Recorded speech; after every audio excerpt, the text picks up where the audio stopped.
에스겔 13장 1절부터 보시겠습니다. 여호와의 말씀이 내게 임하여 가라사대 인자야 너는 이스라엘의 예언하는 선지자를 쳐서 예언하되 자기 마음에서 나는 대로 예언하는 자에게 말하기를 너희는 여호와의 말씀을 들으라. 주 여호와의 말씀에 공고시 없이 자기 심령을 따라 예언하는 우매한 선지자에게 화가 있을진저 이스라엘아 너의 선지자들은 황무지에 있는 여우 같으니라. 너희 선지자들이 성 무너진 곳에 올라가지도 아니하였으며 이스라엘 족속을 위하여 여호와의 날에 전쟁을 방비하게 하려고 성벽을 수축하지도 아니하였느니라. 여호와께서 말씀하셨다고 하는 자들이 허탄한 것과 거짓된 점괘를 보며 사람으로 그 말이 굳게 이르기를 바라게 하거니와 여호와가 보낸 자가 아니라 너희가 말하기를 여호와의 말씀이라 하여도 내가 말하는 것이 아닌즉 어찌 허탄한 묵시를 보며 거짓된 점괘를 말한 것이 아니냐. 13장서부터 15장까지가 거짓죄로 인한 심판 예언으로 우리가 제목을 잡고 준비가 해놨습니다. 지금 이제 에스겔서의 그 예언이 물론 우리 모세 오경을 통해 가지고 이 언약되어진 내용이 성취되어진 역사 승리니까 이제 분국이 되어지고 지금 이 말기에 이 분국되어지고 그다음에 유수되어지는 이런 그 말기에 지금 에스겔이 예언을 하고 있다. 나중에 이제 하나님께서 회복을 해주시겠죠. 회복을 해주시겠지만 모세 오경을 통해서 언약을 보게 되면 회복이 약속되어져 있지만 지금 포로를 앞두고 또는 2차 포로까지 진행되어진 상황 속에서 이스라엘 백성들이 하나님의 이 언약을 과연 믿고 있는가에 대한 것이 끊임없이 문제가 되게 되어지지 않았어요. 이게 불순종이라고 이렇게 이야기했습니다. 뭐 그때 사람들이나 지금 살고 있는 우리들이나 하루 24시간 산다고 한다면 뭐 그냥 그 인생이 그 인생 아니겠어요? 근데 하나님께서는 그들을 총체적으로 지금 이 불순종을 한다라고 이렇게 성경이 정죄를 하고 있는데 이것이 우리 오실 예수 그리스도의 예표적인 사건이라고 한다면 예수님 오셨을 때에 모든 사람들이 죄 가운데 있는 것이 분명합니다. 이거는 불순종이라고 하는 것은 지금 이 죄 가운데 있다고 하는 그런 그 이야기 아니겠어요? 우리 그 모세오경에서 하나님께서 하나님의 의를 드러내시기 위해서 율법을 주셨는데 그 율법이라고 하는 것은 모든 사람이 이 죄 아래에 있다고 하는 것을 선언하는 내용입니다.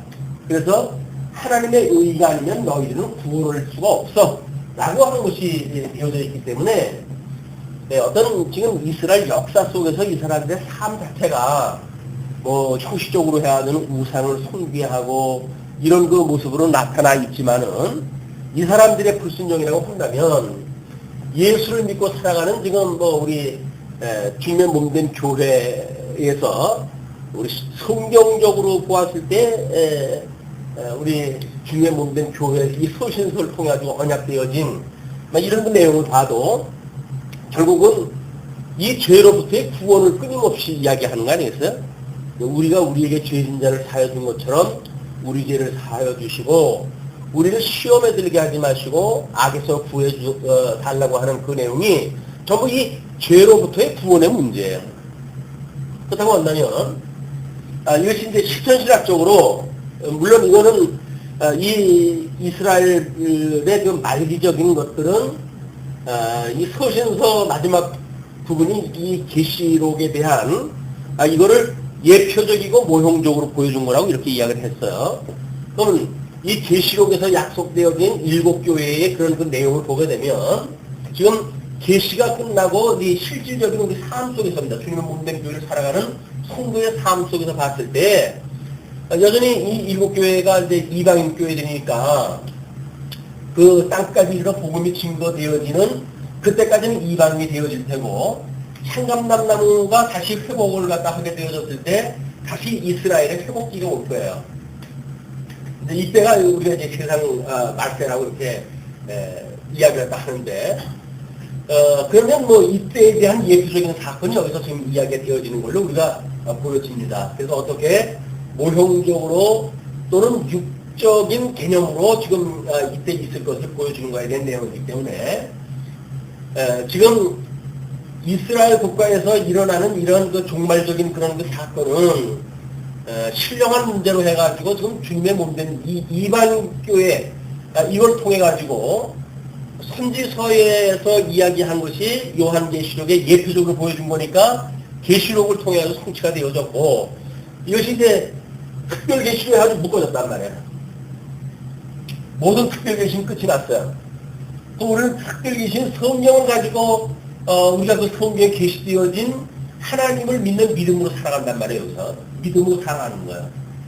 믿음으로 살아간다고 했을 때 과연 우리들의 이 이방인 우리들의 삶이 이쪽에서 보여주는 불순종이라고 하는 끊임없이 지금 선지자를 통해서 이야기를 하고 있는데 그들의 삶하고 우리 삶하고 과연 뭐가 다를까?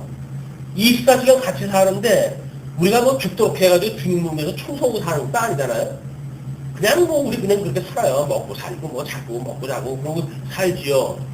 그게 믿음으로 말미암는 우리의 삶이 아니라고 한다면 우리의 삶이나 이때 사는 삶이나 심지어 믿지 않는 사람들의 삶이나 다를 게 아무것도 없습니다. 그러면 우리가 하나님 앞에 구원을 받았고 그리고 선민이고 하나님의 자녀가 되어졌고 라고 하는 우리들의 믿음으로 사는 영역은 이 사람들은 과연 어떻게 이 차별화가 될까? 이게 이제 제가 한번 이 13장서부터 15장까지 내용을 확인하고 하면서 이게 참 우리들에게 직접적인 문제가 아닌가. 신앙생활을 한다 그러는데 우리가 그냥 주어진 삶이 대한민국의 21세기 오늘의 어떤 그런 흐름에 따라 가지고 그냥 살아가는 것들이 우리의 삶이지 크게 뭐 다른 사람도 없잖아요. 뭐 그 사람들이 추구하는 걸 우리가 추구하지 않는 것도 아니고 뭐 그 사람들이 뭐 어떤 차별화가 되어져 가지고 우리가 특별하게 다른 것도 없어요. 그러니까 뭐 우리가 이제 성경 공부할 때가 되면 성경 공부하는 거나 다를까 할 게 뭐가 있습니까? 다를 것이 없다고 하는 것이 이게 이제 우리들한테 심각한 고민인 것 같아요. 분명히 우리는 거듭나고 중생되어져서 예수를 그리스도로 믿고 하나님을 우리 아버지라고 부르는 하나님의 백성들인데 하나님의 백성이나 이쪽 그 불순종하는 백성들이나 다를 바가 없다고 한다면 과연 우리 믿음이라고 하는 그 실체가 어디에 있는 건가 이게 우리의 삶에 아무런 영향력도 없고 우리의 삶을 살아가는데 뭔가 붙잡아줄 만한 그런 그 지표도 아니고 그렇다고 한다면 우리들의 사는 이 믿음은 뭐 그냥 민내하고 살아가는 것이 우리 믿음인 거예요. 민내하고 사는 게 이걸 오늘 이 에스겔서의 그 이야기를 듣고 이 시대적인 어떤 상황을 우리가 읽어내는 이런 것에 대해서 실질적인 우리의 믿음으로 살아가는 성도들의 신앙생활에 있어서 실질적인 이런 것들에 우리가 어떤 하나님 앞에 찔림을 받는 또 이런 그 시간이 되어졌으면 좋겠다 이런 그 생각이 들어요.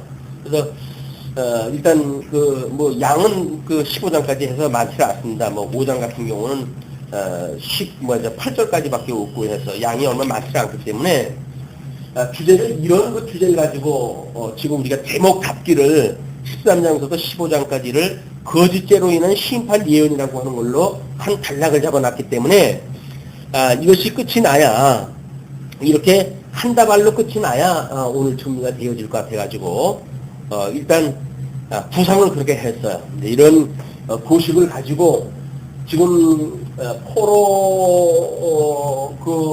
포로를 앞두고 있는 이스라엘 백성들의 불순종을 책망하시는 하나님, 물론 예수님이 오셔가지고 말세가 이게 시작이 되어졌는데 예수님이 오신 초림으로부터 재림 때까지는 우리가 말세라고 그러지는 않습니까? 그러니까 이스라엘 백성들의 이 유수를 갖다 둔 그 말세나 우리 주님의 몸된 교회를 통해서 성취되어지는 말세나 아니면 그걸 믿음으로 사는 사람들의 말세 지말에 살아가는 우리의 삶이나 똑같은 어떤 원리가 작성이 되어질 겁니다. 이런 것들을 우리가 보고 하나님의 말씀이 우리 삶하고 뭔가 이렇게 떨어져 있는 개념이 아니라 실질적인 우리의 삶이라고 하는 쪽으로 우리가 어떻게 일어나를 갖다 할까에 대한 이런 그 고민이 우리한테 이제 함께 우리가 이 시대에 가져야 될 일이 아닌가 이렇게 생각을 해봅니다. 먼저 그 13장에 보게 되면 거짓 선지자에 대한 책망이 소개가 되어지거든요. 우리가 본문 읽었던 1절부터 7절까지가 거짓 예언자들의 죄악된 행위입니다. 그럼 예언자라고 하는 그 이때 선지자들, 이때 말하는 소위 선지자라고 하는 그 이야기는 뭡니까? 이 선지자는 기름 부음 받은 자야. 기름 부음 받은 자. 그래서 지금 일어나고 있는 이 사태를 지금 이 사람들이 어떻게 해석하는가의 문제죠. 하나님께서 모든 이 역사를 섭리하신다. 그런데 이 역사의 섭리는 과거의 어떤 언약에 근거해가지고 현재 이런 일들이 이루어지고 있고 이것은 말기적으로 이렇게 이루어질 거야 라고 하는 것이 선지자들이 보고 있는 세계관일 거예요. 이게 하나님에 대해서 소개를 하고 있기 때문에 신관이 되어지고 또 역사에 대한 설명을 하게 되면 역사에 대한 이야기가 되어지고 이게 어떤 이스라엘 백성들을 지금 압제해가는 바벨론 제국까지 어떤 열방 속에서의 이걸 본다고 한다면 세계관의 이야기가 되어지겠죠. 뿐만 아니라 여기에 불순종하고 있는 그 사람들 자체를 이야기를 하게 되면 인생사에 대한 이야기가 그냥 다 언급되어지는 거예요. 그러니까 신간으로부터 이야기해가지고 지금 이 사람들이 가지고 있는 하나님의 그런 뜻을 알고 있다고 한다면 이것이 지금은 특별계시로 우리가 완성이 되어졌으니까 이건 성경관에 대한 이야기가 되어지겠죠. 선지자들이 하나님의 뭔가 말씀을 넣어주었다고 한다면 이렇게 볼 거예요. 그리고 이게 하나님에 대한 신간이 구축이 되어지고 또는 이 각자 어떤 인생관으로부터 이 역대에 이르는 역사관에 이르고 이거는 이 세상 정치를 갖다 해석을 갖다 하는 세계관에 맞닿아 있는 겁니다. 그러면 우리가 성경 어느 부분을 갖다 본다고 하더라도 이런 큰 구조 속에서 우리가 이해가 되어지는 거니까 그렇다고 한다면 지금 하나님께서 그 선지자들에 대하여 뭐라고 이야기를 하시냐면 인자여 너는 이스라엘에 예언하는 선지자를 쳐서 예언을 갖다 하되 자기 마음에서 나는 대로 예언하는 자에게 말하기를 너희는 여호와의 말씀을 들으라. 주 여호와의 말씀에 본고시 없이 자기 심령을 따라 예언하는 우매한 선지자에게 화가 있을진저.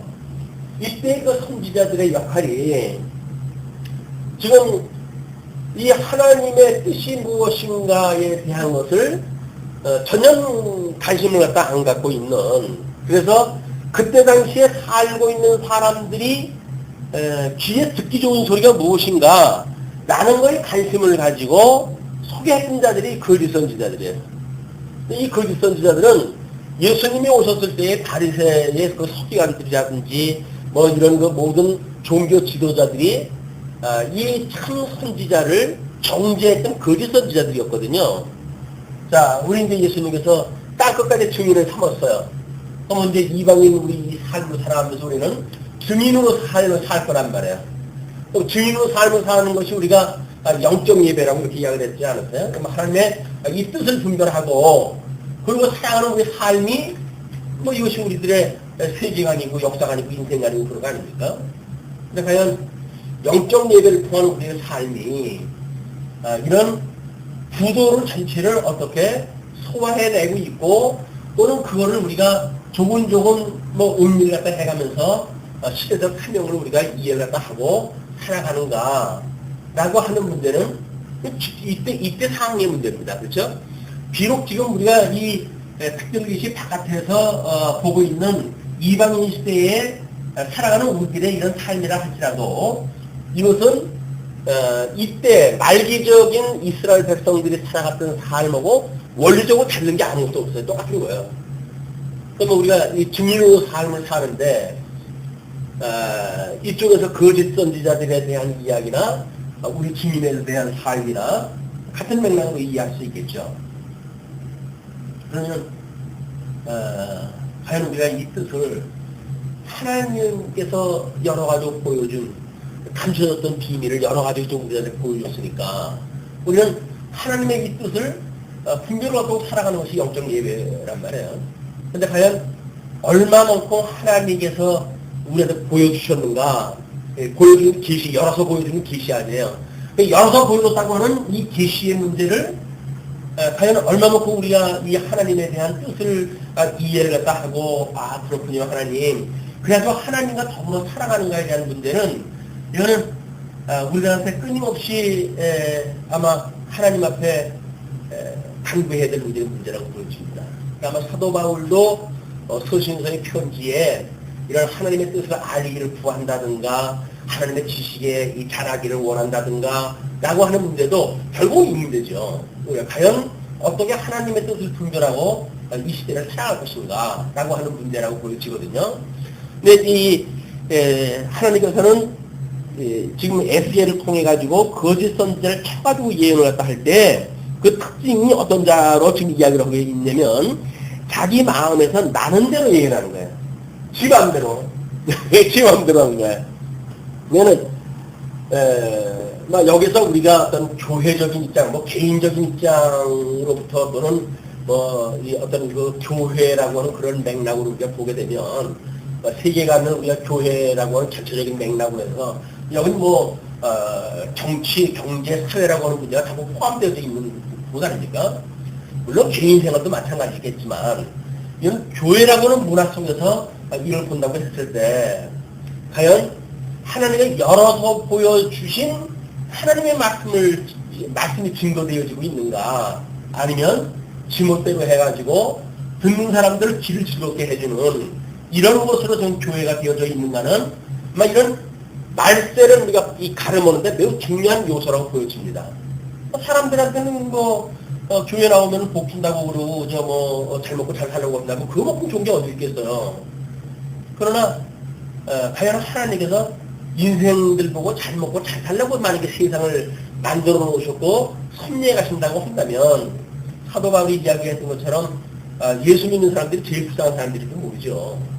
이게 그런 그 목적이 있는데도 불구하고 그걸 하나도 누리지 못하고 오히려 예수 그리스도로 인하여 애매한 고난을 당하고 이렇게 되어진다고 한다면 그 사람들은 저는 바보가 없을 거예요. 또는 이 복음이라고 하는 걸 소개했다고 하면서 우리 예수님이 다 이루어졌습니다. 그런 거는 여러분들의 삶은 어떠하든지 문제가 되질 않습니다. 라고 만약에 말을 갖다 해가지고 이 개인의 삶이 철저하게 그냥 자기 배를 위해서 사는 삶으로 살아가도록 우리 이 말씀이 선포가 되어진다고 한다면 이것도 문제인 거예요. 그렇죠? 이게 이제 우리 소위 어떤 이 구원을 갖다 강조하는 그런 그 종파에서 구원받은 사람들은 모든 행위에 대해서 문제될 게 없다 이렇게 이야기하는 거랑 똑같은 이야기입니다. 과연 그럴까? 하나님께서 이 선한 뜻을 분별하고 살아가는 성도가 어떻게 하나님이 싫어하시는 삶을 살아가면서도 아무런 문제가 없다고 보여지는가? 이게 과연 하나님이 열어서 보여준 그런 그 내용인가? 하나님의 의의가 삶을 통해서 지금 이게 드러나야 될 터인데, 왜냐면 하나님의 이 언약대로 지금 말씀이 이루어져 가니까 우리들에게 이 말씀이 들린다고 한다면 우리들의 그 역사 또는 개인의 삶에서 하나님의 의의가 드러날 거란 말이에요. 그러니까 하나님의 의의가 드러나지 않고 자기 배 위에서 살아가는 걸로 만약에 끝나버리고 만다고 한다면 이것도 그 듣는 말씀이 이게 하나님이 열어서 보여준 그런 그 말씀은 아닐 겁니다. 그래서 자기의 그 마음대로 그렇게 이야기를 다 하고 뿐만 아니라 여호와의 말씀에 공고시 없이 자기 심령을 따라 예언하는 우매한 선지자에게 화를 설하는 거예요. 그러면 이때 이 사람들을 화를 선언하거나 예수님 오셨을 때 거짓 교사들에게 하나님께서 그렇게 하셨거나 뭐 그거는 뭐 우리하고 일단은 먼 일이니까. 근데 우리가 하나님 안에서 예수 그리스도를 믿는 그런 그 믿음으로 살아가는 우리들에게 하나님이 여서 보여준 막 우리들의 어떤 그 인생살이 물론 우리가 인생관을 뭐 이제 원인으로부터 해가지고 타락인, 그다음에 중생인, 이렇게 해가지고 영화인 이렇게 네 부류로 나눠놨잖아요. 우리 예수를 믿고 산다는 중생인으로서의 우리 인생관일 거란 말이에요. 중생인으로서 과연 우리 인생관이 어떠한 인생관을 우리가 구축하고 살아가는가. 물론 성경적인 명제는 예수 그리스도로 말미암아 새 생명을 얻은 자들이에요. 새로운 피조물이 된 자들입니다. 그러나 여전히 성령의 소욕과 육신의 소욕을 가짐으로 지금 광야 생활을 갖다 해가는 그런 그 성도들의 삶을 중생인이라고 우리가 분류가 했으니까 여기서 중생인으로서 과연 어느 하나님의 기뻐하신 뜻을 분별하고 살아갈 것인가, 아니면 세속적인 삶을 가치를 갖다 추구하며 살아갈 것인가, 같은 쪽에 살아가겠죠.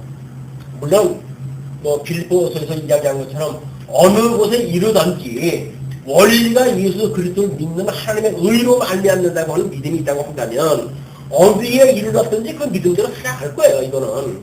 그러나 만약에 우리가 신앙생활을 해가지고 뭐 연조가 있고 이게 나이도 먹어가고 그러면서도 불구하고 아니 하나님의 이르기 한 대로 살아가는 거지 뭐 라고 하는 걸로 해가지고 스스로 최하위점에다가 나를 기준을 맞춰놓는다고 한다면 이거는 아마 많은 부분 호도되어진 것이지 않을까. 우리가 참 예수 믿는다고 한다면 뭐 최하의 기준에다가 왼평 강도를 봐라. 예수 믿으니까 바로 그냥 구원받지 않았느냐 라고 하는 논리가 맞아요. 그러나 만약에 어떤 열매가 없는 이런 믿음은 헛것이라고 했더니 야고보서까지 우리가 본다고 했을 때 과연 우리는 의의 열매로 해가지고 이 발현되어지는 이것이 어떠한 열매를 맺는가도 또 우리들의 문제란 말이에요. 끊임없이. 그래서 우리가 이것이 끊임없이 우리를 이 시험에 들게 하지 마시고 악에서 구해 주십시오. 우리 인생살이라고 하는 것이 어쩔 수 없이 뭐 이 가지박 속에 살아가고 있는 건데 어디에서 우리가 잘못 뒤져가지고 이거 범죄하는지 모르죠. 그럴 때마다 정말 우리 하나님께서 우리를 시험에 들게 하지 마시고 그런 주어지는 사건 하나하나가 우리 시험거리가 되지 말게 하시고 그리고 이 사망의 권세로부터 우리를 건져달라고 하는 것이 영의 문제뿐만 아니라 영적으로 우리가 살려놨던 그것뿐만 아니라 나머져 있는 우리들의 이 육체의 소유에 부분도 예수 그리스도의 장성한 믿음의 분량까지 자라게 해주십시오. 라고 하는 것이 우리들의 소망이고 우리들의 기도라고 생각이 듭니다. 그런데 거짓 선지자는 그게 아닌 거예요. 지금 여기서부터든지 잘 먹고 잘 살자라고 하는 걸 이야기하니까 뭐 예레미야가 그 예언했을 때도 마찬가지 아닙니까? 지금 2차 포로가 되어져가지고 나라가 이미 국민이 다 기울었어요. 그런데도 불구하고 이 선지자들은 아니야. 하나님이 예루살렘 성은 지켜주실 거야. 그렇게 해가지고 포로로 끌려간 사람들까지도 지금 이 갈등을 갖게 한단 말이에요. 예, 하나님께서 지금 분명히 지금 심판을 진행을 해가고 계시고 3차 이제 포로가 되어지게 되면 예루살렘이 박살이 나는데 그런데도 불구하고 아니라는 거예요. 그런데도 하나님은 예루살렘을 지켜주신다. 이것이 지금 이 증전증전 꺼져가는 어떤 역사의 이런 그 말기적 이런 상황을 우리들이 어떻게 이해하는 문제인가와 상통한다고 보여지는 거예요, 이제. 그러면은, 그거를 저 하나님께서는 화가 있을진저라는 화를 선언을 갖다 합니다. 그리고 이스라엘아 너희 선지자들은 황무지에 있는 여우 같다. 이렇게 이야기를 해요. 물론 여기서 아가서에서는 울타리를 허는 포도원에 울타리를 허는 여우를 경계를 갖다 시키죠. 예수님은 당신을 죽이려고 했던 헤롯에 대하여 여우라고 이렇게 지칭을 갖다 했어요. 물론 뭐 여우도 짐승의 일종이지만 그 짐승 중에 가장 우리가 교활하다고 하는 그런 동물을 여우라고 지칭을 갖다 하니까 이 교활하다고 하는 이야기는 짐승들이 우매스러워가지고 곰처럼 때려잡는 그런 그 짐승도 있겠지만 여우처럼 교활한 그런 것이 짐승이 있단 말이에요. 그럼 여기서 이 짐승 권세가 우리가 이제 끊임없이 주님의 몸된 교회를 음부의 권세가 무너뜨리지 못하게끔 보호해 주신다고 했는데 과연 짐승의 권세 가운데 우리가 살아가고 있잖아요. 음료의 권세, 이 거짓 선지자를 선언하는 것들이 전부 음료의 권세고 이 정치권의 권세들이 전부 짐승 권세의 이런 그 가운데 있는데 이런 데 살아가 있는 우리들이 과연 지금 여기에서 말하는 거짓 선지자들이 말하는 것처럼 교회 내에서 거짓 그런 어떤 하나님의 말씀이 선포되어지거나 또는 우리가 하나님의 뜻을 안다고 해도 스스로 우리를 주님의 삶으로 살아갈 때도 나를 정당화하는 걸로 해가지고 얼마든지 교회뿐만 아니라 개인적으로도 그것이 있는 거 아닙니까? 나의 삶에 있어서 끊임없이 나를 정당화하는 어떤 핑계거리가 있을 거야. 그것도 특별히 계신 성령에다 끌어다가 해가지고 성령이 이렇게 말했기 때문에 아무 문제 없어. 이렇게 우리가 생각을 하면서 이 육체의 기회를 즐기면서 우리가 살아갈 수 있는 것이 이 어쩔 수 없는 이 세상은 우리들의 몫입니다. 시험에 들게 말아야 될 그런 그 이유가 거기에 있다고 보여지는데 얘는 이 거짓 선자들이 이때 이야기했던 것처럼 이 끊임없이 하나님의 그 포도원 울타리를 갖다가 헐려고 하는 그런 그 문제 여기서 예수님이 그 경계했던 것처럼 모든 누룩이라고 하는 이 진리를 왜곡시키는 그런 그 문제가 결국은 가로소만을 다 부패하게 만드는 일이니까 우리 사람도 하나를 용납을 했다 하게 되면 열을 용납할 수밖에 없는 것이 우리 인생을 합니다. 왜냐면 원리가 똑같기 때문에 그렇거든요. 하나님의 말씀을 듣고 경계하는 것도 원리적으로 해가지고 내가 무장이 해제가 돼버리게 되면 그 다음에 뭐 어떤 것도 수용을 하는데 문제가 없잖아요. 하나를 받아들일 적에는 우리는 노심초사하죠. 이것이 과연 하나님이 기뻐하실까? 라고 이야기도 하지만 거기서 어떤 우리가 원리가 잘못되어져 있는 원리를 적용시켜가지고 하나를 용납을 하게 되면 이미 원리를 통해버렸으니까 열을 용납할 수밖에 없는 거예요. 우리가 가장 작은 거를 경계하는 이유가 원리적으로 과연 맞는가 안 맞는가의 문제입니다. 그래서 이 하나를 용납하다 했을 때 이건 하나님의 선한 뜻이야 라고 만약에 우리가 해석이 되어진다고 한다면 그럼 그 나머지 거는 뭐 유사한 문제들은 얼마든지 들어올 수가 있는 거죠. 근데 지금 이 여우 같다라고 이렇게 표현을 또 하면서 너희 선지자들이 성 무너진 곳에 올라가지도 아니하였으며 이스라엘 족속을 위하여 여호와의 날에 전쟁을 당비하게 하려고 성벽을 수축하지도 아니하였느니라. 물론 성벽이라고 한다면 지금 우리들의 입장으로 본다면 하나님의 말씀을 막는 방패 막이 이제 이 믿음의 방패를 우리가 어떻게 구축을 한다 하는가, 우리의 이 믿음의 영역을 우리가 어떻게 구축하는가에 대한 이런 문제라고 보여집니다. 그런데 만약에 이렇게 외부의 이 거짓 선지자의 음료의 권세, 짐승의 권세, 이런 그 권세 속에서 우리가 살아가는 것은 하나님의 은혜로 우리가 이끌려져 갈 거란 말이에요. 하나님께서 우리 주님께서 내가 음부의 권세가 무너지지 못하는 교회를 살아갈 거야 라고 해서 견인을 갖다 해주시는 것이 주님이니까 그럼 주님께서 지켜하는 방법이 뭡니까? 결국은 성령을 보내주셔가지고 하나님의 뜻이 무엇인가 분별하면서 살아가는 방법으로 우리를 지켜주실 거란 말이에요. 우리가 끊임없이 하나님의 뜻을 분별하고 하는 이유들은 성령이 그냥 아무 생각 없이 살아가는데 우리를 보호해 주는 것이 아니죠. 인격적으로 어떻게 하나님의 뜻을 분별하고 성령이 우리들로 감동을 주어가지고 주님의 몸된 교회를 어떻게 하면서 이루어가게 하시는가에 대한 문제는 이건 세계관에 대한 문제입니다. 우리 성령께서 과연 주관자로 우리가 함께 하시는 분으로 또는 우리의 진리를 깨닫게 하는 보혜사로 또는 우리의 가장 은사를 또는 믿음을 갖다 주시는 그런 주관자로서의 성령을 믿어진다고 한다면 성령의 감동을 우리가 끊임없이 강구해야 될 그런 그 내용이겠죠. 근데 여호와께서 말씀하셨다고 하는 자들이 허탄한 것과 거짓된 점괘를 보며 사람으로 그 말이 굳게 이루기를 바라게 하거니와 여호와가 보낸 자가 아니라. 그래서 그 점괘를 보고 이렇게 하는 일들 어떤 방송을 봤더니 그 나라는 커피를 조질 갖다 해가지고 커피 그 액을 전부 쏟아내고 그 찌꺼기가 쏟아낸 그 모양새를 보고 점을 치더라고요. 괴라고 하는 게 그거 아니에요, 잠깐. 왜냐면 그 일리가 있어요. 이쪽에 우리가 이제 이 천과 지와 이 인을 우리가 하나의 개념으로 이해를 했다. 그러니까 천지인이라고.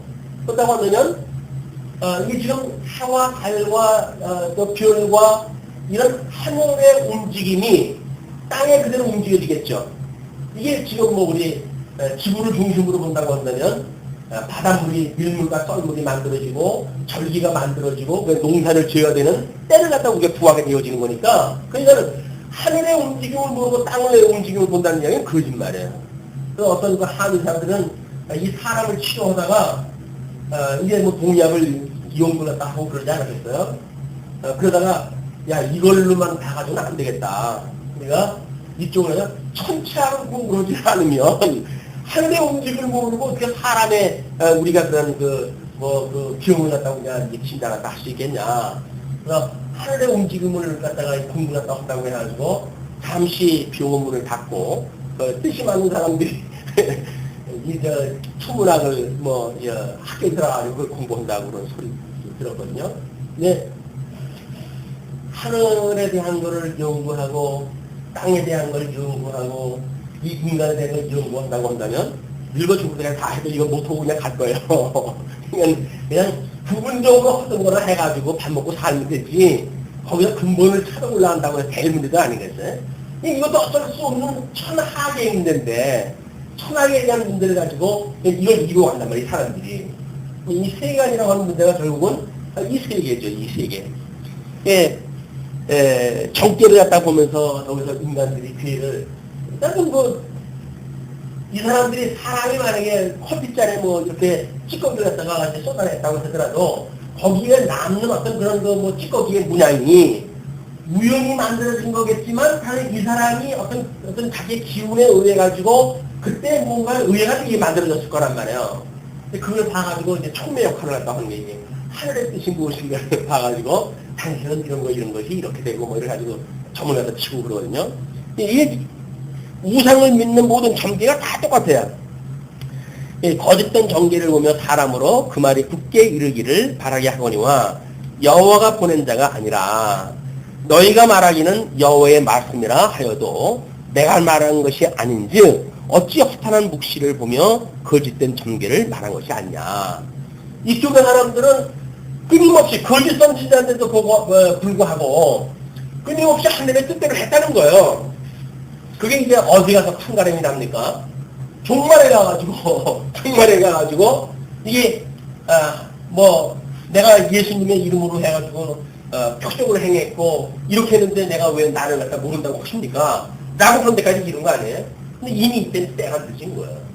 나는 넌 도무지 모르겠다고 그러니까. 그러니까 그때가 오기 전에 하나님의 뜻을 분별하고 하나님과의 이 관계가 무엇인가를 정리했다 하고 그래서 이 하나님의 뜻이 이 땅에서 이루어지기를 구하고 살아가는 삶이 이게 지혜자죠. 어떤 부분적으로 그렇게 해가지고 어떤 능력을 행하고 주어진 조건을 이렇게 이야기를 하면서 이게 하나님의 뜻이라고 아무리 자기가 자기를 설득했다고 하더라도 하나님께서 말씀은 뭐예요? 내가 주지 않았는데 네가 그걸 갖다 내 뜻이라고 이야기하면 무슨 소용이 있느냐 그 얘기 아니에요. 아무 소용이 없는 거다 여기. 하나님께서 주시지 않은 뜻인데 그건 무슨 자기가 하나님의 뜻이라고 말한다는 게 하나님의 뜻입니까? 아닌 거죠. 하나님의 뜻이라고 하는 게 중요하기 때문에 그러니까 이 성경에 대한 이해, 이 성경관에 대한 문제는 그래서 너무너무 중요한 거죠. 이 성경관에 의해서 하나님을 알게 되어지고 하나님을 알게 됨으로 해가지고 모든 인생관, 역사관, 세계관을 갖다 우리가 알 수가 있기 때문에 그렇습니다. 자, 그러면서 8절로부터 16절까지 거짓 예언자들의 운명에 대해서 이렇게 이야기가 되어집니다. 그러므로 나주 여호와가 또 말하노라. 너희가 허탄한 것을 말하며 거짓된 것을 보았은즉 허탄한 것 이건 거짓말이에요. 우리가 이야기하는 것은 이 하나님이 실존하시는 하나님 아니에요. 실존하시는 하나님, 영원하신 하나님, 천상계를 창조하셨던 그 하나님이 계시세계를 통해서 보여준 거니까 이 계시 속에서 계시를 오해한 자들이 자기네들의 그 일방적인 설명은 실존에 대한 설명은 전혀 상관이 없는 거예요. 그래서 그거를 지금 여기서 허탄하다 이렇게 이야기합니다. 허탄하다. 실존에 대한 하나님에 대한 소개가 안 되면 허탄하다 그 얘기죠. 그러면서 거짓된 것을 보았은즉 내가 너희를 치리라. 나 주 여호와의 말이니라. 그 선지자들이 허탄한 묵시를 보며 거짓 것을 점쳤으니 내 손이 그들을 쳐서 내 백성의 공회에 들어오지 못하게 하며 이스라엘 족속의 호족에도 기록되지 못하게 하며 이스라엘 땅에도 들어가지 못하게 하리니 너희가 나를 여호와인 줄 알리라. 결국은 하나님께서 이스라엘 백성들의 모든 언약으로부터 그들을 빼내게 됩니다. 하나님의 언약으로부터 빠진다는 이야기는 또 이스라엘 호족에서 빼내는 거 아니에요. 12지파의 그런 그 하나님의 백성으로 삼을 때 그걸 빼낸다는 이야기죠. 이런 거를 요한계시록에서는 하나님의 말씀을 만약에 더하는 자들은 그 재앙을 당할 것이고 거기서 무엇인가를 빼내는 자들은 하나님의 생명책에서 그들을 빼낸다고 이렇게 이야기를 해요. 그러니까 하나님의 이 어떤 그 말씀을 총체적으로 이해 못한다는 이야기는 하나님께서 호족에서 빼낸다는 이야기입니다. 생명책에서 빼낸다는 이야기예요. 그러니까 성경 어떤 걸 우리들의 설명상 문제가 있기 때문에 이거 성경은 해석하지 말아야 되겠다 라고 해가지고 만약에 빼냈다고 한다면 그 사람은 글쎄 모르겠어요. 이 구약적인 표현을 받으면 호족에서 빼버린다고 그랬으니까 생명책에서 빠지게 되어지는 거죠. 그러면서 이렇게 칠 것은 그들이 내 백성을 유혹하여 평강이 없으나 평강이 있다 합니다. 평강이 없는 상태예요. 지금 이 전쟁 중에 있으니까. 그런데도 불구하고 지금 이야기가 뭐냐면 평강이 있다 그 이야기예요. 평강이 있다. 예수 믿고 뭐 사는데 심령에 평강이 없으면 어떡해? 그럼 평강한 거야. 라고 해가지고 나는 평강하다. 평화의 때다. 그 증세가 언제 증세예요? 말세 증세예요. 예수님이 오실 때 제일 멀 때 그 상황이 뭡니까? 편안하다 그때 오신다 그랬어요 주님이.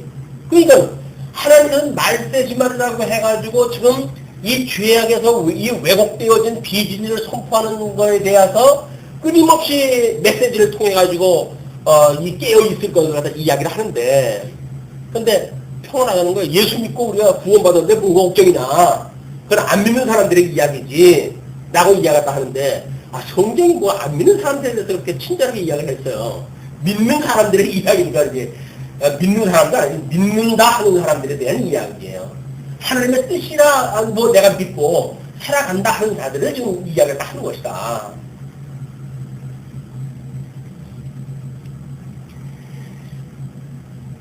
예. 그러면서 이렇게 내 백성을 유혹해 평강이 없으나 평강이 있다 함이라. 혹이 담을 쌓을 때에 그들이 회치를 하는도다. 이 종교라고 하는 이름으로 해가지고 그냥 회치만 이렇게 번듯하게 만들어가지고 그래놓고는 이게 편하다는 이야기예요. 아니 속에 싸워하고 있는데 회치한다고 하는 문제가 해결된 건 아니잖아요. 이게 지금 우리들의 삶이나 우리들이 살고 있는 지금 현대의 역사나 너는 섬긴다고 하는 이 교회 문제나 이게 다 통일되어진 문제란 말이에요. 통일되어진 문제. 여기에서 아무런 문제의식이 없으면 그냥 우리 편안한 거예요. 아이고 말씀을 우리가 공부했다 해가지고 뭐 이제 구원에 대한 확신이 분명하고 나는 평안하다 라고 말한다고 한다면 우리 주님께서 말씀하다 하시는 것처럼 정말 이게 정말 그러는 거예요. 정말. 예. 11절 그러므로 너는 회치라는 자에게 이르기를 그것이 무너지리라. 폭우가 내리며 큰 우박덩이가 떨어지며 폭풍이 열파리니. 지금 그 회치라는 그 무덤을 갖다가 하나님께서 그 담을 갖다 무너뜨리는 예루살렘 성을 이제 무너뜨리게 하는 장면을 이렇게 소개하는 거죠. 그것이 무너지게, 너희들이 그렇게 포장한 것이 무너지겠다. 그러니까 여기서 말하는 것은 예루살렘 성이고, 우리 예수님이 와도 이야기했던 것은 뭐 유대주의라고 하는 어떤 그런 아주 단단한 껍질 속에 쌓아놓았던 그런 그 종교 행위고, 이것이 주님의 몸된 교회에 온다고 한다면 여전히 의식적인 그런 그 종교 생활이란 말이에요. 신앙생활하고 전혀 상관없는 종교 생활. 이런 걸로 만들어가지고, 그런 걸로 하나님께서 어떻게 깨뜨릴 것인가에 대한 이야기예요. 폭우가 내리며 큰 우박덩이가 떨어지며 폭풍이 열파하리니. 근데 우리 예수님이 산상수훈에서 이야기한 것처럼 만약에 이 하나님의 말씀을 듣고 반석 위에 집을 지은 자라고 한다면, 반석 위에 집을 지은 자라고 한다면, 뭐 지금 여기서 하나님과 흘렀던 것처럼 폭우가 쏟아지고 뭐 열파는 그런 사건이 만들어진다고 하더라도 그 반석은 무너지지 않을 거예요. 우리가 믿는다고 한다면. 그러나 믿지 않는다고 하는 이야기는 거기서 다 가나절 쪽에서 나갈 겁니다. 이게 하나님께서 하시는 심판의 일들이에요. 우박덩이가 떨어지고 폭풍이 열파하리니 그 담이 무너진즉 혹이 너희에게 말하기를 그것에 친한 회가 어디 있느냐 하지 않겠느냐. 이제 비웃는 그런 그 문제가 만들어지고, 그러므로 나 주 여호와가 말하노라 내가 분노하여 폭풍으로 열파하고 내가 진노하여 폭우를 내리고 분노하여 큰 우박덩이로 휘멸하리라. 결국은 그 세상의 종말이 그렇게 이제 오는 겁니다. 회칠한 담을 내가 이렇게 회파하여 땅에 넘어뜨리고 그 기초를 드러낼 것이라. 담이 무너진즉 너희가 그 가운데서 망하리니 나를 여호와인 줄 알리라. 하나님께서 이스라엘 백성들을 출애굽을 시킬 때 10가지 재앙을 주시잖아요. 그러면서 하시는 말씀이 뭐냐면 그때에 비로소 그 바로가 나를 여호와인 줄 알리라 그래요. 여호와로 안다는 이야기는 불신자들에게도 알려주시는 이야기거든요. 오늘 표현에 의할 것 같으면 회복에 참여하지 못하고 망하는 자들도 여호와인 줄 알고 망해요.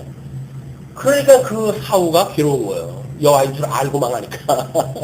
그래서 우리 그 부자처럼 할 수만 있으면 손가락에다 손을 한 그 물을 갖다 찍어다 내 혀를 갖다 적셔달라고 하는 그런 그 이야기가 그만큼 여호와인 줄 아니까 고통스러워지는 거죠.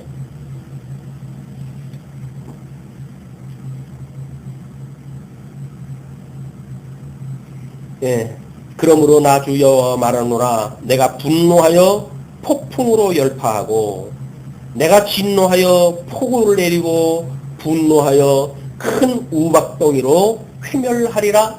하나님께서 결국은 성을 무너뜨리는 거죠. 그러면 회칠한 담을 내가 이렇게 회파하여 땅에 넘어뜨리고 그 기초를 드러낼 것이라. 담이 무너진즉 너희가 그 가운데서 망하리니 나를 여호와인 줄 알리라. 그래서 3차 그 포로 기를 통해 가지고 이게 이스라엘은 완전히 불타고 성전도 불타고 왕은 눈이 뽑혀가지고 포로 신세가 되어지고, 그때 이게 하나님의 뜻대로 이렇게 되어진 거로구나 이걸 알 수가 있다는 거죠. 이와 같이 내가 내 노를 담과 회칠한 자에게 다 이루고 또 너희에게 말하기를 담도 없어지고 칠한 자들도 없어졌다 하리니 이들은 예루살렘에 대하여 예언하여 평강이 없으나 평강의 묵시를 본다 하는 이스라엘의 선지자들이라. 나 주 여호와의 말이니라 하셨다 하라. 증인의 삶도 만약에 우리가 예수 그리스도의 증인의 삶을 가지고 있는 자라고 한다면 우리가 평안을 강조할 때가 아니죠. 지금 신앙적으로 신학적으로 우리가 어떤 위기에 있는지가 끊임없이 우리가 이렇게 날서는 어떤 그런 그 하나님에 서 있는 것처럼 위기의식을 가지고 지금 살아가야 되는 거지. 평안하다 해가지고 뭐 이제 하나님의 말씀이 아직도 뭐 아시아 때가 끝내야 되고 이스라엘까지 시간이 얼마나 많이 남았는데 뭐 걱정하냐, 그때가 되면 되겠지 라고 너무 평안을 강조한다는 이야기는 회칠한 무덤과 다르지 않습니다. 이건 끊임없이 우리가 지금 이걸 경계예요, 경계. 그래서 그 파르트라고 하는 그 신학자가 20세기 이제 그 사람이 로마서를 쓴 걸로 해가지고 20세기를 열었다 할 만큼의 그 20세기 이전에 사람들이 그 나름대로 그래도 뭔가 뭐 머릿속에 뭐가 들었다고 하는 사람들이, 지성인들이 잠을 자고 있는 그런 그 상황이었었다. 그래서 로마서를 기록을 해서 홍보를 해가지고 잠든 지성인을 깨웠다 이렇게 이야기를 해요. 그 이야기는 뭔가 위기의식을 가지도록 뭔가 이 말씀을 선포해 주셨다는 거 아닙니까? 그런데 지금 그 뭐 파르트라고는 신학자가 쓴 로마서를 가지고도 그때 지성인들의 정신을 후다닥 놀라고 깼는데 우리는 이 성경 66권을 통해 가지고 나름대로 어떤 성경 신학을 구축하다 하고 살아간다고 하면서도 화들짝 깨기는커녕 평안하다 평안하다 살아간다고 한다면 역사 의식을 놓치고 있는 거예요. 역사 의식. 이제 역사관을 아는 거로부터 역사 의식이 만들어진 거 아닙니까? 또 뭐 우리 인생관이라고 한다면 인생의 이 근본이 무엇인가에 대한 문제인데 하나님을 경외하는가에 대한 그런 그 문제의 본질적인 문제이기도 하지요. 17절부터 19절까지 거짓 여선지자들의 죄악에 대해서 이렇게 고발을 합니다. 너 인자야 너희 백성 중 자기 마음에서 나는 대로 예언하는 부녀들을 대면하여 쳐서 예언하여 이르기를 주 여호와의 말씀에 사람의 영혼을 사냥하고자 하여 방석을 모든 팔등에 꿰어매고 수건을 키가 큰 자나 작은 자의 머리를 위하여 만든 부녀들에게 화 있을진저 너희가 어찌하여 내 백성의 영혼을 사냥하면서 자기를 위하여 영혼을 살리려 하느냐? 물론 뭐 방석이니 뭐 이 너울이라든지 수건이라든지 하는 거는 뭐 점치는 사람의 그때의 어떤 그 모습을 표현했다 한 거니까 그것이 뭐다라고 하는 건 중요하지 않습니다. 네, 그때의 거짓 그런 어떤 종교 행위, 점치는 그런 행위를 통해 가지고 보여줬던 그런 그 모습인데 이것이 요한계시록에 나타났던 이게 포도주에 취했던 그런 그 음료의 모습하고 똑같아요. 그때 정치적인 상황에 이런 있었던 그런 그 선지자들. 얘는 나름대로 어떤 종교적인 힘의 배경에 의해서 만들어졌을 적에는 짐승 권세를 타고 놀잖아요, 그 사람들이. 그러나 말리기에 가게 되면 짐승이 음료 권세를 내다 던졌습니다. 이게 말릴 때 나타나는 이 음료의 모습이에요. 하나님께서 그 음료를 지금 선고를 갖다 그렇게 하는 거죠. 그러면서 너희가 두어 웅큼 보리와 두어 조각 떡을 위하여 나를 내 백성 가운데서 욕되게 하여 거짓말을 곧이 듣는 내 백성에게 너희가 거짓말을 지어서 죽지 아니할 영혼을 죽이고 살지 못할 영혼을 살리는도다. 결국은 두어 웅큼의 보리 두어 조각의 떡 배를 위해 가지고 호구지책으로 지금 이렇게 산다는 거예요. 그러면 이때의 종교적인 어떤 가르치는 자의 일들이 이것이 호구지책이라고 한다면 개인의 우리 삶은 과연 뭘까요? 마찬가지예요. 호구지책을 위해 가지고 이건 하나님께 기뻐하시는 뜻이야. 이건 우리 구원받는 백성이니까 아무 문제가 없어. 라고 해석되어진 모든 것들이 개인의 이야기. 그것이 집단적으로 주님의 몸된 교회에 오게 되면 가르치는 은사를 받은 자가 결국 그 말씀을 선포하겠죠.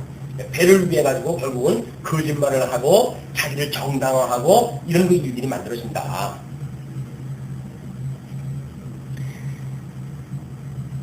우리가 깨어 있어야 될 이유가 끊임없이 호심탐탐 때만 되면 이렇게 어떤 기회를 갖다 엿보는 이런 담을 흘려고 오는 여우 또는 할 수만 있으면 착한 백성이라도 산길자를 삼키려고 하는 우는 사라와 같이 지금 우리가 갖다 공격을 갖다 하고 있는 이 사단의 무리가 보이지 않는다고 한다면 우리는 스스로 나를 속이고 우리 역사를 속이는 거야.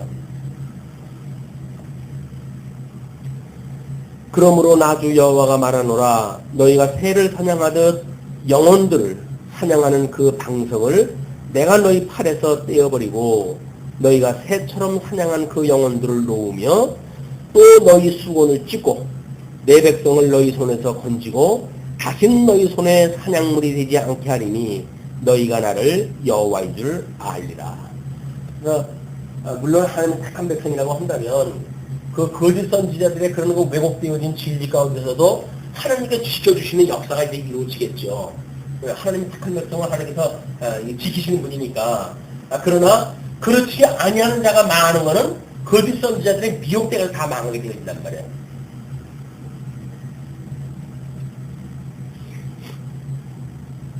네, 22절 내가 슬프게 하지 아니한 의인의 마음을 너희가 거짓말로 근심하게 하며 너희가 또 악인의 손을 굳게 하여 그 악한 길에서 돌이켜 떠나 삶을 얻지 못하게 하였은즉 너희가 다시는 허탄한 묵시를 보지 못하고 전복도 못할지라. 내가 내 백성을 너희 손에서 건져내리니 너희가 나를 여호와인 줄 알리라 하셨다 하라. 결국은 이 거짓 종교자들 안에서 구하는 것은 오직 하나님의 의로 오셨던 예수 그리스도로밖에 이게 가능하지 않습니다. 이 하나님의 의로 오셨다고 하는 이 예수 그리스도 이걸 우리가 끊임없이 붙들고 사는 것이 그거란 말이에요. 그래서 예수님이 구원을 갖다 해줬고, 그리고 예수님과 한 몸이 되어졌고, 그분이 우리의 신랑이고, 그분과 더불어 살아가는 것이 우리 인생이라고 믿고 우리가 살아가고 있잖아요. 근데 삶 속에 직접 빠지게 되면 주님은 온데가 데가 없고 나만 있는 거예요. 그냥 내 어떤 삶을 위해서 내가 살아가지 뭐 주를 위해서 살아간다고 하는 이야기는 명제적인 이야기, 성경에 계시되어진 그런 이야기지 내가 주를 위해서 살아가야 되겠다고 하는 나의 희생은 온데가 데가 없어지는 거예요. 이게 우리가 그 끊임없이 깨어져 있어야 되는 이유가 거기에 있다. 구원 받았다라고 하는 그런 그 문제가 어떤 이 하나님의 말씀으로 인해서 구원받았던 분들의 이 삶은 전 인격적이라고 그러지 않았어요? 전 인격적으로 우리가 구원에 대한 이야기가 하는 거지 어떤 뭐 이론 체계라든가 성경 구절을 우리가 어떤 걸 통해 가지고 구원받았다고 우리 치부한다든가 나는 뭐 그렇게 치부해 가지고 위로가 되는지는 모르겠죠. 그러나 하나님은 여전히 그를 지금 너를 다 무너뜨려 버리겠다 손을 갖다 하신다는 거예요. 네, 이렇게 하면서 이제 14장에 넘어가게 되면 우상 숭배로 인한 심판을 이행하다 하시는데 14장 1절로 5절 우상 숭배하는 장로들을 책망을 하다 합니다. 이스라엘 장로 두어 사람이 나와 내 앞에 앉으니 포로로 훌려간 사람들 중에 장로 두어 사람이 지금 에스겔 앞으로 와서 앉아 있는 겁니다. 그러면서 여호와의 말씀이 내가 임하여 가라사대 인자야 이 사람들이 자기 우상을 마음에 들이며 죄악에 거치는 것을 자기 앞에 두었으니 그들이 내게 묻기를 내가 조금인들 용납하랴? 장로라고는 명색이 있으니까 그래서 지금 하나님의 말씀을 선포한다고 하는 에스겔 앞에 앉은 거예요. 당신의 말을 좀 듣고 싶다. 뭐 듣고 싶은 건지 뭘 듣고 싶은 건지 모르겠어요. 근데 뭐 이게 하나님의 말씀으로 보게 되면 어떤 자기 악의에 대한 이야기를 듣고 싶은 거지 하나님이 어떻게 역사를 섭리해 가심으로 영광이 드러날 것에 대한 문제는 전혀 관심이 없는다는 거예요. 예, 이야기하기를 그런즉 너는 그들에게 말하여 이르라. 나주 여호와가 말하노라. 이스라엘 족속 중에 무릇 그 우상을 마음에 들이며 죄악의 거치는 것을 자기 앞에 두고 선지자에게 나오는 자에게는 나 여호와가 그 우상에 많은 대로 응답하리니. 그 우상이 많다는 이야기는 거짓 것으로 자기를 포장을 갖다 하고 그래가지고 이제 나온다는 거죠. 우리 예수님 오셨을 때 그 뭐 우상이라고 하는 것들은 다 예수님이 경계했던 누리기였었죠. 이게 서신서에서 말한 것처럼 우리 삶에서 우리들이 우상으로 우리가 숨기는 건 다 뭐예요? 다 탐심이에요. 하나님께서 주신 것에 대한 어떤 이런 우리가 기뻐하는 것이 아니라 내가 내 배를 위해서 추구하고 있는 모든 것들이 좀 탐심이란 말이에요. 그러면 그 탐심에 대한 문제가 하나님께서 그거대로 이제 갚겠다 그 이야기죠. 이는 이스라엘 족속이 다 그 우상으로 인하여 나를 배반하였으므로 하나님의 이 예수를 그리스도로 믿는 오직 하나님의 의만을 의지하는 복음적인 원리로 본다고 한다면 이 이야기예요. 그럼 하나님의 의로 말미암은 이 의의 실현, 발현라고 하는 그것도 여전히 하나님의 의로 말미암는 거란 말이에요. 근데 하나님의 의로 말미암는 걸 원치 않냐고 뭘로 원한다? 우리 추구하고 있는 뭐 자기 의를 가지고서 추구하는 세계가 있단 말이에요. 이게 그게 우상을 섬기는 세계다 그 이야기죠. 그런즉 너는 이스라엘 족속에게 이르기를 주 여호와의 말씀에 너희는 마음을 돌이켜 우상을 떠나고 얼굴을 돌이켜 모든 가증한 것을 떠나라. 지금도 예수님 앞에서 무슨 율법을 가지고 행위를 가지고 구원을 받는다고 하는 모든 이론들 앞에서 떠나야 될 이유가 있는 거고 또는 그 복음을 믿는다고 하는 우리들이 여전히 하나님의 의를 위해서 살아가는, 그의 나라와 의를 구하는 삶이 아니라 나의 배를 구하고 나의 평안을 위하는 삶으로 우리가 살아간다고 한다면 그걸 떠나라, 그 얘기나 마찬가지입니다. 이스라엘 족속과 이스라엘 가운데 우고하는 외인 중에 물은 나를 떠나고 자기 우상을 마음에 들이며 죄악에 거치는 것을 자기 앞에 두고 자기를 위하여 내게 묻고자 하여 선지자에게 나오는 자에게는 나 여호와가 친히 응답하여 그 사람을 대적하여 그들로 놀라움과 감개와 속당거리가 되게 하여 내 백성 가운데서 끊으리니 너희가 나를 여호와인 줄 알리라. 결국 자기네들이 어떤 원하는 걸 가지고 그걸 추구하겠다고 하는 거는 하나 다 내시겠다는 거예요. 천지를 창조하고 인간에게 언약을 하시고 하는 그 이야기는 하나님의 영광을 드러내기 위한 거지, 어떤 인간의 안위와 인간의 행복을 위해 손대가는 게 아니잖아. 근데 우리들은 끊임없이 하나님의 뜻하고는 상관없이 우리들의 어떤 인간사의 행복을 위주로 해가지고 우리가 포커스를 맞춰서 살아가니까 하나님의 뜻하고는 전혀 맞지 않는 거야. 하나님을 우리가 경외하는 것이 인생의 본분이라고 하지만 그런 거 하나님보다는 내 안위가 좀 문제지. 뭐 하나님이야 구원 뭐 시켜주려면 구원 시켜주시고 말하면 말고 하나님 뜻이라고 우리가 시고 나서 해버리니까 이렇게 하면서 우리가 신앙생활 하고 있는 것이 우리의 실제 모습이다. 예. 우리가 성도라고 하지만 정말 예수를 그리스도로 믿고 새 생명을 얻었고 영생을 얻었고 새로운 피조물이 되어졌고 그러므로 예수 그리스도 안에 우리가 나는 죽어 웃고 주님만 나한테 있습니다. 나는 신앙 고백의 본질을 가지고 살아가는 것에 대한 문제는 끊임없이 우리가 깨어서 이걸 살필 문제다.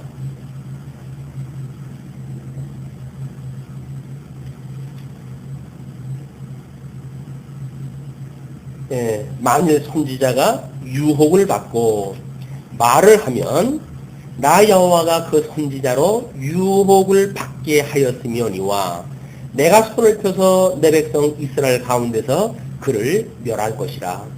결국은 하나님께서 그 거짓 선지자를 보내기도 하고 또 유혹을 받고 싶은 마음을 주기도 하는 거야. 마음에 그런 그 말을 왜 듣는가?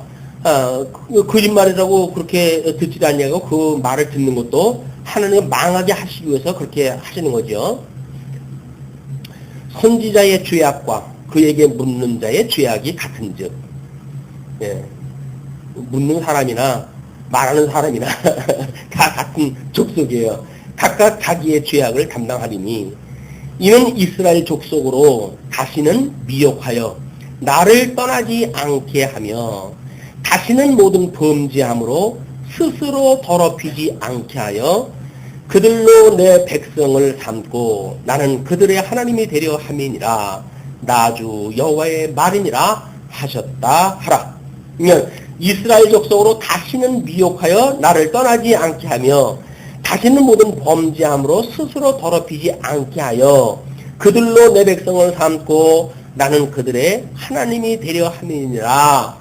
하나님께서는 가장 이 속에까지 집어넣어가지고 7번 연단한 금같이 만들어도 회복을 해서 너희는 나의 백성이 되어지고 나는 너희 하나님이 될 거야 라고 했던 그 언약을 이루어 가신다. 이거는 우리 예수님이 오셔가지고 하신 말씀도 똑같은 거죠. 끊임없이 우리가 우리 이 환난 날에 기뻐하라 라고 하는 그 이야기는 성도들한테 왜 환난을 이야기를 합니까? 그 이야기는 평안하지 않다는 거예요. 지금 말세의 이 세상살이라고 하는 건 평안한 세상이 아니라는 이야기예요. 육적으로야 우리가 배불른 세상에 사는지 모르겠죠. 그러나 신령한 문제로 보게 되면 호시탐탐 우리의 그런 그 공경할 때 해오는 물들 속에 우리가 있는데 우리가 어떻게 평안한 시대에 살고 있겠어요? 이 위기의 시대를 평안하다고 오해하다 하는 그것이 이게 거짓 선지자들의 말을 듣는 사람들의 모습이란 말이에요. 세상이 괜찮아. 지금 이 좋은 세상을 누렸는데 너 그렇게 누리고 살면 되는 거지 라고 이야기를 한단 말이에요. 근데 과연 그럴까요? 이게 우리를 위해서 주어진 환경일까요? 이 환경은 주를 위한 환경으로 주어졌다고 한다면 주님의 몸된 교회에 살아가는 성도들의 모든 사회적인 문제, 경제적인 문제, 정치적인 문제가 이게 뭐예요? 죽으라는 얘기 아니에요? 사제생의 그 복음의 이야기 아닙니까? 연주보의 이야기 아닙니까? 그리고 공주치에 대한 이야기란 말이에요. 끊임없이 우리 세상이 말하고 있는 것들에 정반대의 어떤 생각을 가지고 살아가라. 그것이 주님께서 함께 하시는 표징이다. 그 이야기예요. 근데 그분하고의 같은 뜻을 안 가지고 살면서도 주오고 나오고 한 몸이다라고 말하면 주님께서 그래 너 참 잘했다 이렇게 할 까닭이 없잖아요. 주님하고 생각이 같다는 이야기는 그런 문제에서 매우 중요하다. 우리가 삶을 사는 이런 가족도 마찬가지고 사회도 마찬가지고 다 그렇겠지요. 과연 우리가 어떠한 뜻을 가지고 살아가는가에 대한 문제. 그러면서 여호와의 말씀이 또 내게 임하여 가라사대 12절부터 20절까지 자기 의로만 자기 생명을 구원받는다고 하는 이야기를 하는데 인자야 가령 어느 나라가 불법하여 내게 범죄하므로 내가 손을 그 위에 펴서 그 의뢰하는 양식을 끊어 기근을 내려서 사람과 짐승을 그날에서 끊는다 하자. 지금 예를 드는 거죠. 비록 노아, 다니엘, 욥 이 세 사람이 거기 있을지라도 그들은 자기의 의로 자기의 생명만 건지리라. 나 주 여호와의 말이니라. 하나님께서 만약에 불법을 해가지고 하나님이 그들을 심판하시는 그때 양식을 끊고 기근을 내려가지고 사람과 짐승을 그날에 끊는다고 하는 그런 그 때가 됐을 때 지금 노아라고 한다면 실체적인 하나님의 주어졌던 그를 예표적으로 이루어졌던 인물 아닙니까? 아담을. 그래서 노아의 방주를 통해 가지고 오실 메시아를 갖다 예표적으로 보여주는 인물이에요.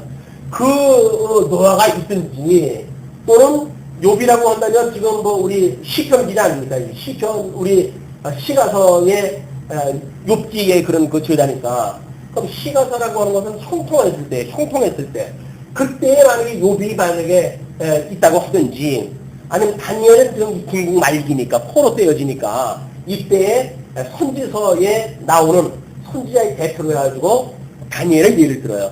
그래서 시가서의 예를 들어가지고 욥 다니엘에서 예를 들어가지고 다니엘 예언서에서의 다니엘 그리고 예표로서의 노아 실체와 모형에 대한 전체적인 인물을 총망라한 대표적인 그 인물 지금 제시를 딱 한 거죠.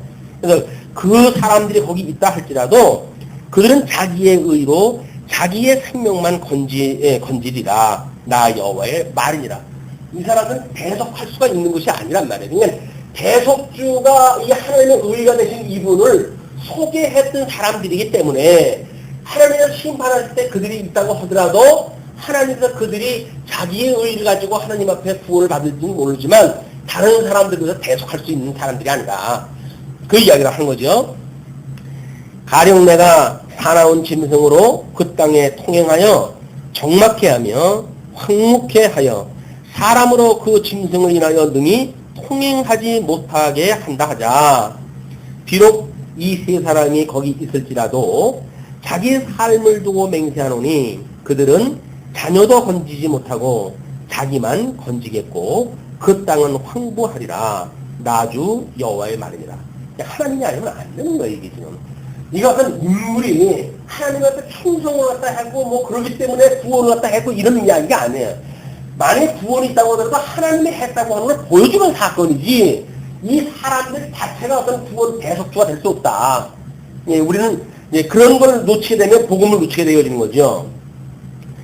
가령 내가 칼로 그 땅에 임하게 하고 명하기를 하라. 이 땅에 통행하라 하여 사람과 짐승을 거기서 끊는다 하자. 아까는 그 기근을 통해 가지고 예를 들었고 지금 전쟁을 통해서 예를 갖다 드는 거죠. 비록 이 세 사람이 거기 있을지라도 나의 삶을 두고 맹세하노니 그들은 자녀도 건지지 못하고 자기만 건지리라. 나주 여호와의 말이다. 가령 또 예를 듭니다. 내가 그 땅에 온역을 내려 죽임으로 내 분을 그 위에 쏟아 사람과 짐승을 거기서 끊는다 하자. 이거는 기근, 우리 이 기근, 그 다음에 전쟁, 그 다음에 온역. 이것이 하나님 나라의 세 가지 요소를 갖다가 징계하는 거라고 그러지 않았어요?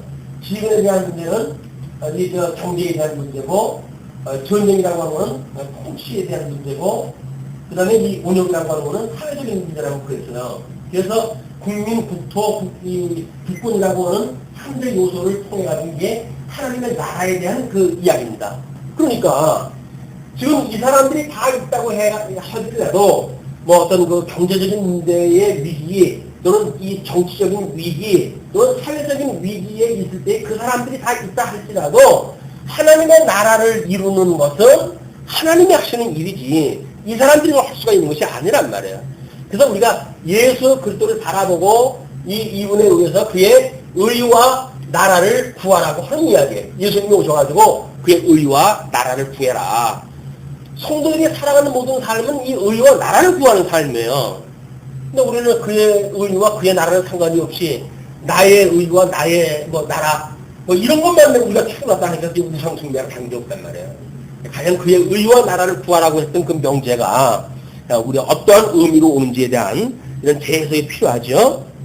20절 비록 노아, 다니엘, 욥이 거기 있을지라도 나의 삶을 두고 맹세하노니 그들은 자녀도 건지지 못하고 자기의 의로 자기의 생명만 건지리라.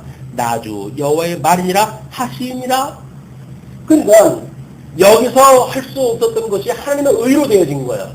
그럼 하나님의 의로 되어졌던 것이 만약에 우리 이제 이 실질적인 실전신학적인 입장에서 봤을 때 증인으로서 살아가는 우리들에게 우리가 하나님의 의와 하나님의 나라를 구하는 어떤 이런 우리들의 삶이 아니라고 한다면 다른 사람들의 복음을 증거하는 일이 아니잖아요. 아니 나를 자랑을 하고 나를 위해서 살아가는데 무슨 그게 예수 증거하는 증인의 삶을 살았겠어요. 그냥 이런 우리가 믿음으로 가지고 구원 받을는지 모르겠죠. 뭐 우리들의 믿음으로 가지고 구원을 받을는지 몰라요. 그러나 증인으로서 다른 사람을 예수 그리스도를 증거하는 증인의 삶은 아니라는 거예요. 이게 미숙한 그런 그 사람들의 상향을 이야기하는 거죠. 우리가 성숙하다고 한다면 끊임없이 우리는 증인의 삶을 사는 것이 나를 위한 삶이 아니다. 나는 죽고 없다고 하는 것이 우리가 세대받았다고 하는 고백인데 여전히 나를 위해 살아간다고 한다면 그게 뭐 예수와 함께 죽었다고 말할 게 뭐가 있어요. 예수님과 함께 우리가 죽고 살고 하는 것이 세대라고 하지만 여전히 우리는 그거는 전혀 상관없는 육적인 어떤 그런 그 세계관을 가지고 살아가는 것입니다. 자, 이제 21절에 23절까지 남은 자에 대한 구원을 약속하지요. 주 여호와께서 가라사대 내가 나의 네 가지 중 한 벌 곧 칼과 기근과 사나운 짐승과 온역을 예루살렘에 함께 내려 사람과 짐승을 그 중에서 끊으리니 그 해가 더욱 심하지 않겠느냐. 하나님께서 이 우주말적인 심판을 다 하실 때 지금 AI 때문에 난리 아닙니까? 그냥 땅을 구덩이에다 파가지고 그냥 오리고 뭐고 그냥 다 쓸어 담고 지금 그걸 갖다가 덮고 그런 그 일들이 진행되어지고 있는데 그것이 먼저는 대신에 속들도 그렇게 한번 하지 않았어요? 그런데 사람이라고 다를까요? 비용균이 발견됐다고 해가지고 길을 다 막아놓고 사람들 못 다니게 했잖아요. 그럼 뭐래? 철새에 의해 가지고 공중을 갖다 날아다니는 거에 의해서 만들어지는데 그러면 철새라고 하는 눈에 보이는 거에 통해서 매개체를 통해가지고 보여주니까 우리가 그래도 그걸 위기로 느낄 수가 있고 그러죠. 하나님께서 그런 매개체도 없이 중국에서 보는 상사바람 속에다 그냥 비용균 집어넣고 되면 그냥 다 마시고 가는 거예요, 그게. 우리는 우리가 주어진 어떤 환경 때문에 장수하고 어쩌고 아닙니다.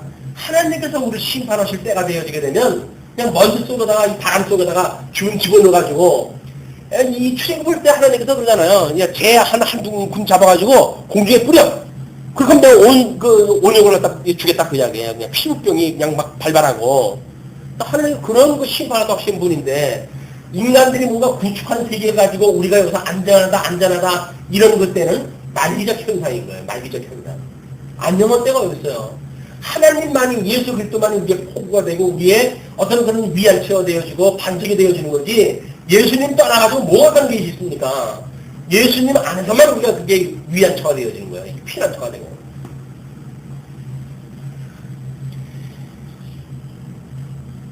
그러나 그 가운데 미워하는 자가 남아있어 끌려 나오리니. 나오는 게 어떻게 나온다고요? 끌려 나오네.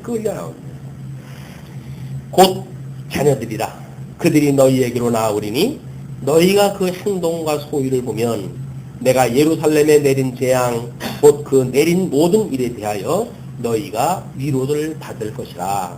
지금 너희들 청편이 좋은 건지 알아 이것들아. 뭘 예루살렘으로 돌아간다는 둥 쓸데없는 소리를 하고 있냐. 너희가 그 행동과 소위를 볼 때에 그들로 인하여 위로를 받고 내가 예루살렘에서 행한 모든 일이 무고한 것이 아닌 줄을 알리라. 나 주 여호와의 말이라. 그래서 3차 포로가 이제 그렇게 마감이 되어지는 겁니다. 그러면서 이제 그 포도나무의 비유가 15장에 소개되어지는 거예요. 1절서부터 5절까지 쓸모없는 포도나무가 버려지는 것은 당연하다 라고 선언을 갖다 하십니다. 여호와의 말씀이 내게 임하여 가라사대 인자야 포도나무가 모든 나무보다 나은 것이 무엇이랴. 포도나무 자체로 해가지고 나은 게 뭐가 있느냐 그 얘기죠. 산림 중 여러 나무 가운데 있는 그 포도나무 가지가 나은 것이 무엇이랴. 뭐 우리가 봐도 그렇잖아요. 비비 꼬여가지고 뭐 자란 그 포도나무가 무슨 효용가치가 있겠어요. 그 나무를 가지고 무엇을 제조할 수 있겠느냐? 그것으로 무슨 그릇을 걸 못을 만들 수 있겠느냐? 불에 던질 화목이 될 뿐이라. 불이 그 두 끝을 사르고 그 가운데도 태웠으면 제조에 무슨 소용이 있겠느냐? 지금 이스라엘을 하나님께서 끊임없이 이스라엘로 표현했다 했고 아내로 표현했다 하고 그러지 않았어요? 이 이스라엘이라고 하는 포도나무로 했던 그것이 자기네들의 선민의식을 가지고 살아간다고 하지만 하나님 입장에서 보게 되면 잘난 꼴이 하나도 없는 거예요. 뭐 그걸로 해서 무슨 다른 민족처럼 무슨 신체적으로 뭘로 아주 우수하게 되어진 것이 아니라 그런데도 자기는 선민의식에만 세워져가지고 하나님께서 우리 착한 백성인데 우리가 어디 가겠어? 예루살렘 도서 하나님께 지켜주실 곳인데 거기에 왜 망해? 라고 이야기를 하는 거예요. 거기 가면 안전하다 그렇게 이야기를 한다는 거 아니겠어요? 그럼 내가 그를 무너뜨리고 거기서 몇 사람을 불러낼 터인데 그들을 보고 너희들이 위로를 받을 것이다. 이렇게 이야기를 하는 거죠. 그래서 그것이 온전할 때에도 아무 제조에 합당치 않았거든. 하물며 불에 살라지고 탄 후에 어찌 제조에 합당하겠느냐. 우리가 지난 시간에도 이야기했지만 이 복음을 담고 있는 우리는 질그릇이에요. 질그릇. 툭치면 깨질 수밖에 없는 질그릇이에요. 그 질그릇 가운데 이 부활을 담아주셨기 때문에 우리가 그 질그릇 자체가 중요한 것이 아니라 담겨져 있는 뭐가 중요한 거 아니에요. 근데 우리 부활은 신경 안 쓰고 자꾸 질그릇만 이걸 우리가 더 단단하게 만들려고 애를 쓰고 질그릇만 치장을 하려고 애를 쓰니까 본질을 우리가 놓치고 사는 거다. 우리 항아리는 다만 이 복음을 담고 있는 그릇일 뿐이지 이 그릇에 우리 하나님께 관심이 있는 게 아니다. 그래서 지금 깨어지기 쉬운 그걸 포도나무로 비유를 갖다 해가지고 하나님께서 그거 다 태워버리고 쓸모리 없이 한다고 한다면 그것이 너희들한테 무슨 소용이 있겠느냐 그런 그 이야기죠. 자, 6절로 8절까지 예루살렘이 포도나무처럼 버려질 것을 이야기를 합니다. 그러므로 주 여호와 내가 말하노라 내가 숲을 가운데 포도나무를 불에 던질 화목이 되게 한 것 같이 내가 예루살렘 거민도 그같이 할지라. 결국은 포도나무는 다른 걸로 쓸 데가 없어요. 제목으로도 못 쓰고 도구로도 못 써요. 결국은 그냥 화목제물로 써요. 화목제물로. 심판 도구로 쓰는 거죠. 불태워가지고. 마찬가지로 요한계시록에서 재단으로부터 이제 재단 밑으로부터 기도가 올라오는데 화목제물로 쓰는 그런 것밖에 소용이 없는 그런 것들을 보게 되어지고 만약 우리 실천신학적으로 본다고 한다면 우리의 삶이 겨우 하나님의 뜻을 분별하며 살아가는 그런 걸로 해야 살아가는 것이 아니라 결국은 그냥 불타면 우리는 불태워가지고 지금 요즘은 이제 화장이 보편화되어 있으니까 눈 감으면 그냥 화장 불꽃인 거 들어가는 거 아니에요? 코로나 보면 불꽃이 들어가는 것이 아니라 요즘은 더 시각적으로 아주 분명하게 보여주시려고 화장 문화를 만들어 놔가지고 너희들 눈 감으면 전부 불쏘시를 쓸 거야. 그 이야기예요. 근데 그게 뭐라고? 그게 뭐라고? 거기에 우리가 관심을 가질 게 뭐가 있느냐고요. 여전히 우리는 거기에 담겨져 있는 보호와 하나님의 의가 우리들의 위로가 되어지고 우리가 추구해야 되는 게 가치가 되어지는 거지. 그걸 담고 있는 그런 이런 불태워짐을 없어질 것들, 이거를 선민의식을 가지고 뭐 택한 백성이다, 나는 택한 백성이니까 망할 일은 없어, 그러니까 뭐 나의 이 배를 위해서는 뭘 해도 상관이 없어, 이런 그 일들이 우리를 만용을 불러일으킨단 말이에요. 왜 우리가 말씀이 좋은 말씀을 가지고 살아간데도 불구하고 이런 우리들의 이 행위에 대한 문제 때문에 우리가 상처를 입어야 되는가라고 하는 문제는 너무나 자명스러운 거지. 자명해요. 이 성령의 원리를 다 보게 되니까 하나님의 말씀을 갖게 되어지게 되면 하나님의 의가 우리의 덕성 문제가 드러나게 되어지는 거지. 어떻게 그걸 담고 있는데 이 덕성 문제가 드러나지는 않겠어요. 우리들의 이 전인격적으로 하나님께서 열매를 내게 하실 수밖에 없다. 우리는. 그래야 담고 있는 그릇 속에 가치가 있는 거예요. 포도나무도 열매가 맺혔을 때 그것이 가치가 있는 거지. 열매도 맺지 않는 게 쭉쭉이나 맺으면서 그러면서 포도나무라고 해가지고 1년 내내 농부 고생이나 시키고 온다고 한다면 그 농부가 내버려 두겠어요. 팔벌이 말아야지. 우리들의 이 사업도 마찬가지다. 여전히 하나님의 이 의가 무엇인가를 우리가 그걸로 인해 가지고 예수와 더불어 살아가는 이 가치의 세계로 우리가 살아가는 것이 적어도 우리들이 말하고 있는 성경관에서 이야기하는 세계가 아닙니다. 그죠? 이 세계라고 하는 것이 과연 이게 무슨 뭐가 의미가 있고 뭐가 가치가 온 것이냐? 역시 이 하나님의 계시로서 이게 가치가 있는 거고 우리에게 하나님을 배우고 경외하는 것에 우리들의 의미가 있는 거지. 그것이 아니고 주어진 세계가 아니 뭐 이거 무슨 의미가 있겠어 이게. 이것이 나중에 불타가지고 없어지는 거를 마지막 요한계시록에서 전부 불타가지고 없애는 걸로 보여주시는 겁니다. 포도나무를 통해 가지고 불타가지고 없어질 것. 이건 물론 예수님이 오셔가지고 이스라엘이 망할 걸 보여주는 거죠. 예루살렘이 망하고 그들이 전국으로 전 세계로 흩어질 것을 나타내기도 하고 요한계시록에 가게 되면 끝내 불로 모든 걸 심판하실 것을 나타내신 거다. 이거는 뭐 우리 시천시학적으로 본다고 한다면 우리가 누리고 있는 모든 것들은 하나님의 은혜고 걷어가시게 되면 아무것도 없다고 하는 걸 보여주는 걸로 드러나겠죠. 아무리 우리가 아름다운 그런 뭐 미물을 가지고 젊음을 부과한다고 하더라도 나이가 먹고 머리가 허해지고 그러면 언젠가는 은줄은 끊어질 거고 근쟁만은 깨질 거예요. 우물 위에 도르개는 깨질 거고 그 우물가에 그 물그릇도 다 깨지고 말 그런 그때가 온다. 그때가 올 텐데 무엇이 이 일의 결국을 다 말했는데 그 일의 결국을 아무리 따지고 해봐도 하나님을 경외하는 것이 인생의 본분이더라. 그것이 우리 지지난주에 끝냈던 전도서의 결론 부분이에요. 우리 하나님을 섬기는 그런 문제가 이 깨어질 것들을 우리가 갖고 있는 것에 있는 것이 아니라 그 안에 담겨져 있는 보화를 잡고 7번 연단한 금과 같이 만들어내는 우리들의 믿음의 방패로 성령의 검으로 선한 싸움을 싸우는 도구로 우리 하나님께서 우리를 무장을 시켜 가실 겁니다. 자, 그러면서 7절 내가 그들을 대적한 즉 그들이 그 불에서 나와도 불이 그들을 사르리니 내가 그들을 대적할 때에 너희가 나를 여호와인 줄 알리라.